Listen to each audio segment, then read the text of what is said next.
Railway station की bench पर बैठा वो बूढ़ा आदमी ठंडी हवा में भी पसीने पसीने हो रहा था।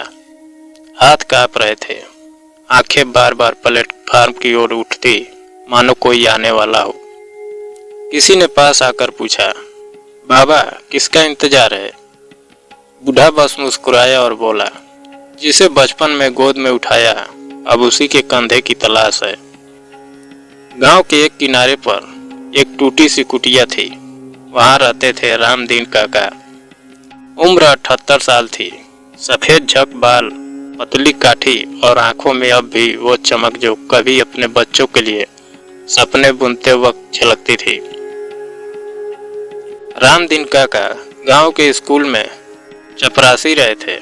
उन्होंने जिंदगी में बहुत कुछ सहा, लेकिन कभी किसी से कुछ मांगा नहीं। 3 बेटे थे, मोहन, सोहन और करण। सबको पढ़ाया, बड़ा किया, शहर भेजा। बेटों की शादियां हुई, फिर एक एक कर सब शहर में बस गए। शुरू में चिट्ठियां आती थी, फिर फोन, फिर खामोशी। अब वो घर में अकेले थे। दीवारें बोलती नहीं थी, लेकिन हर कोना जैसे कह रहा था, कभी यहाँ हंसी गूंजती थी।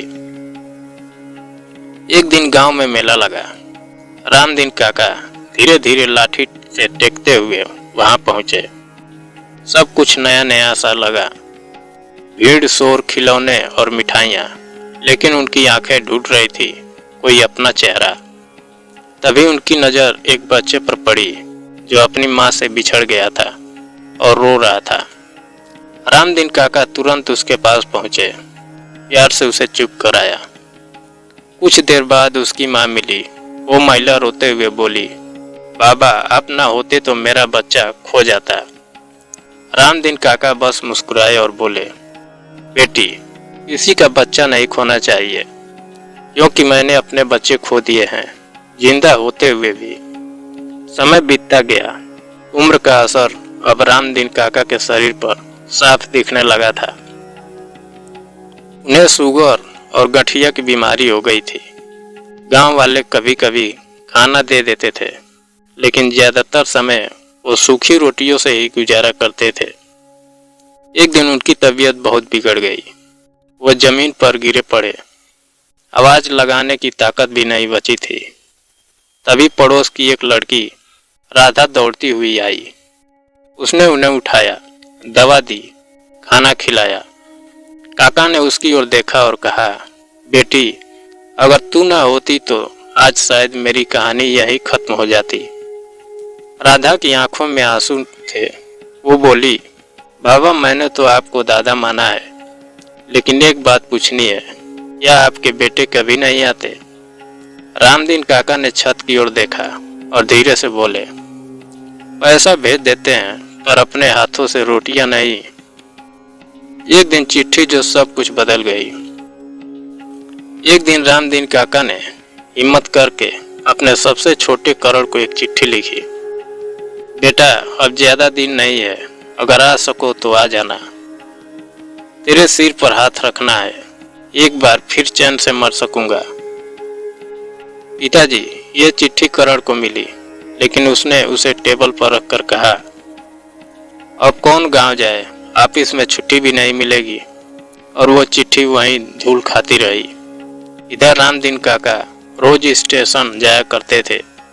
सोचते शायद बेटा आ जाए। सर्दियों की एक रात जब सब सो रहे थे, रामदीन काका फिर से स्टेशन पहुंचे। उनके पास न गर्म कपड़े थे और न चप्पल, सिर्फ एक पुराना सा कंबल और वो चिट्ठी जो उन्होंने बेटे को लिखी थी। वो बेंच पर बैठे बैठे सो गए। सुबह लोगों ने देखा रामदीन काका वही सोते सोते चल बसे थे। माथे पर हल्की मुस्कान थी, जैसे किसी अपने को सपने में देख लिया हो। उनकी जेब में वो चिट्ठी थी और एक पुरानी तस्वीर, जिसमें वो तीनों बेटों के साथ खड़े थे।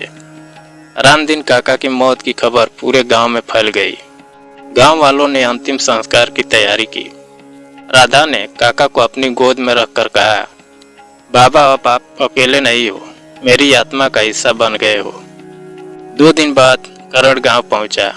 गांव वालों ने उसे घूरा, लेकिन कुछ नहीं कहा। करण ने चुपचाप पिता की राख उठाई और वहीं बैठ गया जहाँ काका रोज बैठा करते थे, स्टेशन की बेंच पर। उसने राधा से पूछा, क्या वो आखिरी वक्त में कुछ बोले? राधा बोली, हाँ, बस एक बात, जिसे बचपन में गोद में उठाया अब उसी के कंधे की तलाश है। करण फूट फूट कर रो पड़ा, लेकिन अब बहुत देर हो चुकी थी। करण ने गांव में एक वृद्धा आश्रम बनवाया, रामदीन सेवा सदन। वहां वो खुद हर महीने आकर बुजुर्गों की सेवा करता है। राधा वहीं काम करती है। उस वृद्धाश्रम की दीवार पर एक लाइन लिखी है, फिर अगर भगवान का रूप है तो उन्हें अकेला छोड़ देना सबसे बड़ा अधर्म है। बुजुर्गों को पैसे नहीं चाहिए, उन्हें चाहिए अपनापन, एक हाथ जो थाम सके, एक दिल जो धड़क सके उनके लिए, क्योंकि जो दिया है उन्होंने उम्र भर वो लौटा कर देना हमारी जिम्मेदारी है।